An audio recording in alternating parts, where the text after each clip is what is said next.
We're joined by head coach Nikki Collin, along with student athletes Jamie Ashbury and Sarah Andrews. We will begin with the opening statement from the head coach, followed by questions to the student athletes. Wow, we were really bad in the first quarter and really good after that. I think they came out punching. I will say this, having coached in the SEC before, it's an athletic, physical league, and I thought they came out and they were more physical than us. They were playing downhill and then, of course, hitting threes. And I thought we got good shots, but we were making one pass, and they were taking us out of some of our actions because of their physicality on pin downs, and we had to respond. And I thought we started to amazingly, I thought we started to respond as the first quarter went on. We just the ball didn't go through the basket. And then I think the second quarter, Jamie made some shots and kind of took the lid off, and we started to almost exchange baskets, but I thought that gave us a little energy. But it was going to come down to we can't trade baskets at this point. We've put ourselves in too big a hole. So, there wasn't a lot of X's and O's in the halftime locker room. It was, we're getting punked and we have to step up. We got to compete. We got to get stops, and it's time to do what we need to do to really be focused. There wasn't anything. When you have 5 days of prep, they didn't run anything we hadn't worked on. It was guarding it correctly. It was being there on the catch, and then getting paint touches for us, which, I thought as the game went along we did and executed down the stretch enough to make our free throws to put it away. We will now take questions for the student athletes only. If time allows, we'll follow up with any virtual questions. For your in-person folks, please wait for the microphone that's handed to you, ask your question, and identify yourself along with your affiliation. We'll start right here in the front. Bryce Cherry, Wake Up Trib. Sarah, you lived up to your promise to come in hooping and hollering. Obviously, it was 22-4. I mean, Nikki mentioned it, but what turned around for you guys, and how good does it feel to pull out a win like this? I just kept saying we got to stick together. They hit shots. Like, I felt like everything they shot was going in for them. And I think, we just stuck together. And we knew sooner or later we were going to knock down shots. But most of all, it wasn't about trading baskets. It was about us playing defense. Alexa Philippou with ESPN for either of you. That was tied for the third largest comeback win in NCAA tournament history. So it's one thing to say you can believe that you guys can do it, but to actually do it, what was, I guess, what you were able to say to each other or hear from Coach to make sure that you could make that happen and also execute down the stretch of the fourth quarter? I think, like Sarah said, we just stayed together. I think our team is really good at doing that, staying positive. You see teams sometimes, like, kind of getting into it, and we don't. Like, we let our coach get on to the players because we're not the coaches. And I think that when Coach Nikki gets on to someone, we go outside the huddle and say, you're good, because if you feel like so many people's on your back, you're not going to play good. So let one person get onto you and let the other four give you positivity. That's how I look at it. Jamie, the team was, I think, 14 for 18 from the line. Can you please identify yourself? Sorry, Pat Eaton-Robb from the Associated Press. You guys were 14 of 18 from the line. I think it was 9 of 10 in the fourth quarter.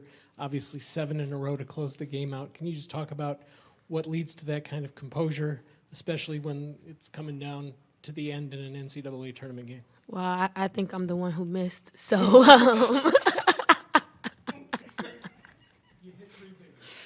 I did, but it could have been 4. I think it's important. I shot a lot of free throws before I left, so I think that's important. Tell them you prayed on one of them. No, I did pray. I was asking God, like, just go in, please.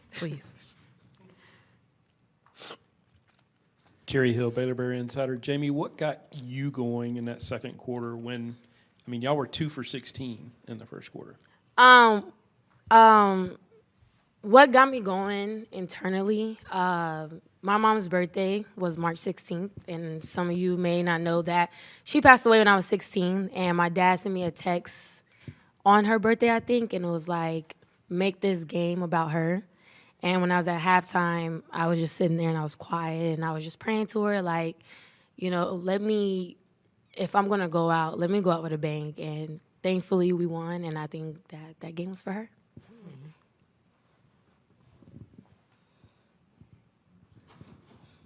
Sarah, all week long, you guys worked on defending the three-point line. You knew Alabama's strength was threes. To kind of beat them at their own game, I mean, you guys hit some big threes. Just how satisfying does that feel? It feels good, you know. We shot the ball very well after the first quarter, but most of all, I think you saw some big plays.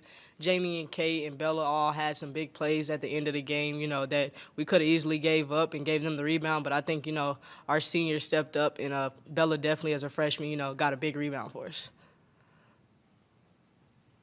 Any other questions for the student athletes? And this will be the last question for the student athletes.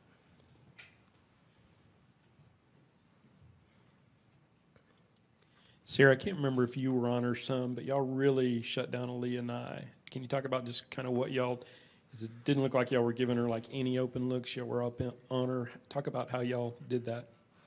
You know, we're a team. We feed off our defense. When we're able to get stops and rebounds, we're a great team in transition.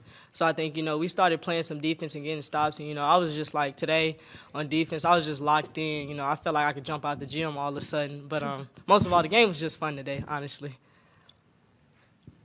Thank you, ladies. Block machine.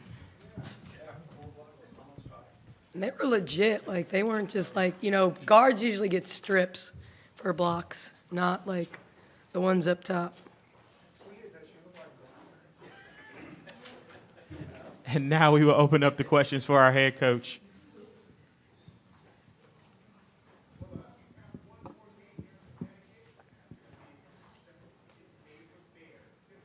Nikki, kind of a two-parter. Bella's rebound there at the end, huge. And, you know, obviously you've seen Bugs out there a lot of times in those kind of situations. Just the decision to kind of go with Bella instead of Bugs. Yeah, it was a little bit gut-based. I thought that Bella spaced the floor better. She'd made a couple threes. I thought Bugs was pressing around the rim. You know, when they were playing off of her, kind of deciding. She was going into congestion a lot, and she'd given up a three at one point, getting too deep. And it was gut. You know, I just think it was a gut instinct at that point. The physicality, and Bugs has had an unbelievable year. And I thought that when I went to Bugs early, she gave us a lot of energy, and so, which she always does. You know, but I thought, you know, Bella ran the floor. Bugs is always going to rebound, but Bella's offensive rebound, but not just her offensive rebound. Like, she hasn't been our best free throw shooter this year. She's not a bad free throw shooter, but to make the two, to get us within one late on the hold on the baseline out of bounds, and you know, I'm sure they're questioning like, why the heck? I mean, I thought we bothered Nye all night, and that was a frustration foul late, but you just. You know, you can't do that in that situation because now you're putting our best foul shooter on the line to take the lead. So just thought, you know, down the stretch for Bella to hit her two, for then to turn around and for Kate to hit her two was the difference. You know, when you look at the game and the 14 threes on both sides, I mean, if you'd have told me they were going to make 14 threes today and we would win, I would tell you you're crazy. And I thought, you know, I probably should have said this in my open. If that's Brittany Davis's last game, holy cow, she was fantastic. Like, there were times when we made mistakes on her, and there were times when we were right there, and she was better than us one-on-one. But her efficiency, 33 points on 16 shots, is insane.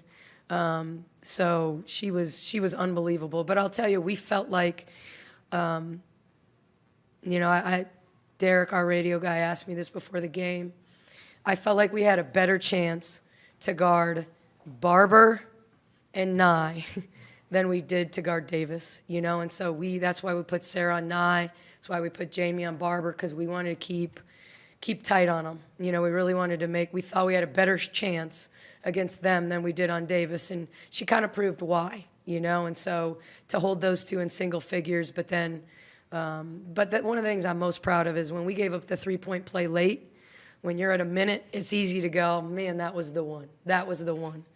And we weren't going to try to tie it up with a 3. Like, we were playing downhill, when they hand checked us. And then so, like we finished the game like we needed to, even getting the ball in bounds in late game situations. We've been in a lot of close games that Kaylin Bickle's been sitting next to my coaches on the bench. And so to have her to inbound the ball just gives me, especially with no timeouts, most of you won't know that we lost the game with me probably not calling a timeout when we needed to against OU. And with only one left, I really questioned whether I wanted to use that last one to advance. But I was having flashbacks to the turnover and the 3 by Taylor Robertson. So, we needed to be safe there. So I know that was a really long answer to why Bella than Bugs, but I did remember what the question was. It was gut. You make a lot of coaching decisions based on gut and flow of the game. Can you talk about your team's defense, especially that last minute, and then the offensive rebound by Fauntleroy off the missed foul shot, and the composure of your team over that last minute? Well, I don't know. I don't know if anyone's going to say that giving up 49% and 54% from 3 and 90% from the line is good defense. But I thought we were scrappy and we started to turn them over. And I think that was a huge part. We got some live ball turnovers. We were able to get in transition. We made some plays on the roll. We started the game and our ball screen coverage was as bad as it's been. It got better. It got better as the game went along. They had to make tougher shots. We got some shot clock violations or near shot clock violations where they had to throw shots up at the basket.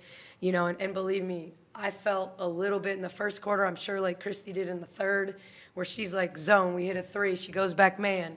We score. She goes back zone. It's the worst feeling to me in coaching. And I know there's a lot of offensive coaches out there that love shootouts, but it makes me super uncomfortable when we don't get stops, because you feel like that's like the one thing we always say, I taught my team this week, that defense and rebounding travels. I guess offense ultimately traveled here today, but, I just thought we made some plays. We forced a travel. I thought there was a couple that could have been called that just because we were there. We were really tight on the catch. I thought Jamie's defense on Barber late was really good. She got over screens. I thought even one possession, we switched matchups and put Bella on Barber so that we could switch the high ball screen so that they couldn't roll behind us. And even that, for one possession, made a difference because they couldn't roll behind us. And so I thought Tony made a really good adjustment on that as well.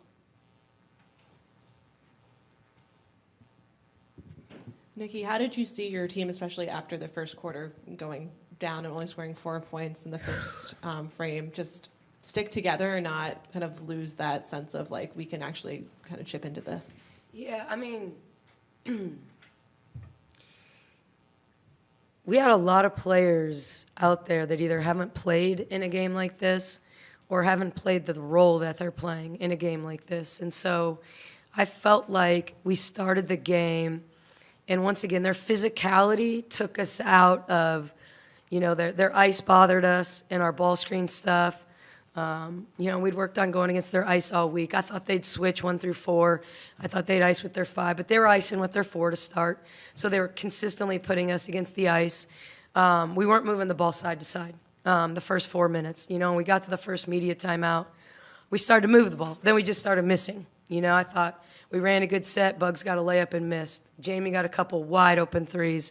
We just knew we had to get the ball side to side. For us, everything we do is predicated on, do we get a paint touch? And we got to get it off a bounce, a cut, because we're not a low post, throw it in there and play off the low post. So I think even at halftime we were over 50% with a paint touch. We were at like, minus 14% without a paint touch. And so, for us it was about, I think, seeing the ball go through the basket. Because when we got the ball moved side to side, because they were switching off ball 1 through 4, when we'd cut hard, we'd take 2 with the cut. And Jamie was standing there wide open at times. And so I thought she started to see the ball go in. Then Bella hit a couple threes. And so all of a sudden you feel like, okay, they took a deep breath.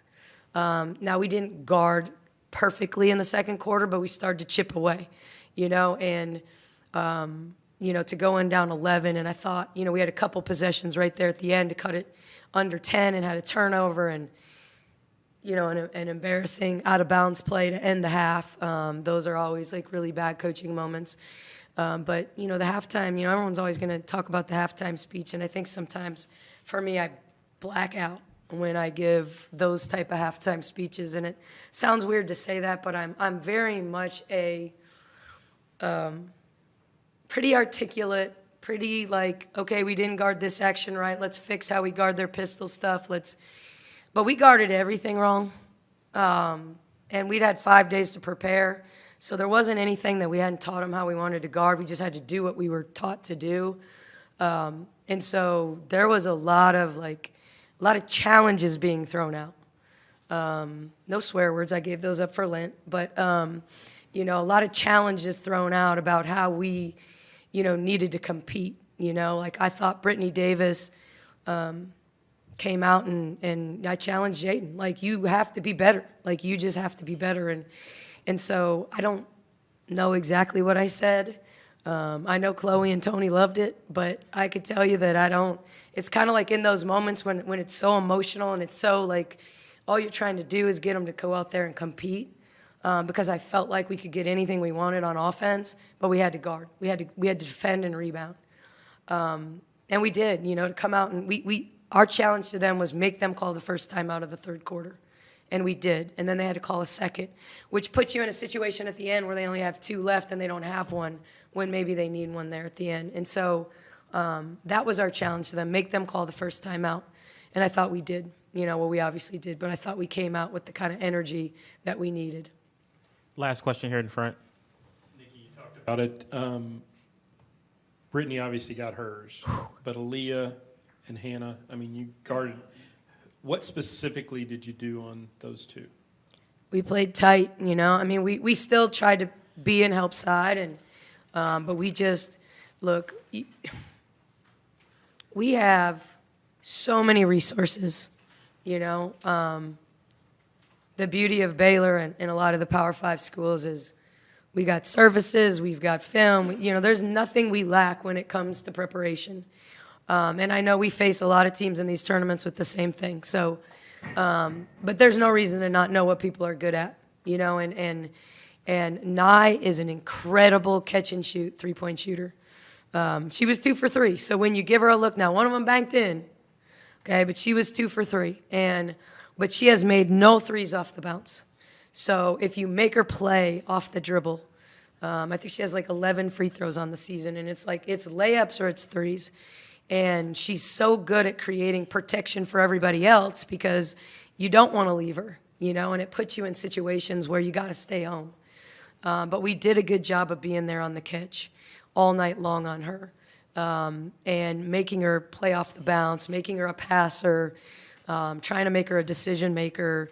She had no turnovers, but we felt like we could disrupt her, and just not let her get shots off. And then Barber is so steady. She's got some Emily Ryan in her. She's a kid that is a good decision maker off the bounce. Like, she'll read it. If you go under, she'll shoot it. We just didn't want to get caught on screens. Like, we wanted to stay on her hip and make her a passer, but not make her, we wanted to play the bounce pass on the roll. We wanted to play we call the sling pass, because they do a good job in their 3-player action of rising and hitting the pass behind for the shot. We wanted to sit on those 2 passes. We wanted the guard to sit on the sling pass. We wanted the post to sit on the pocket pass.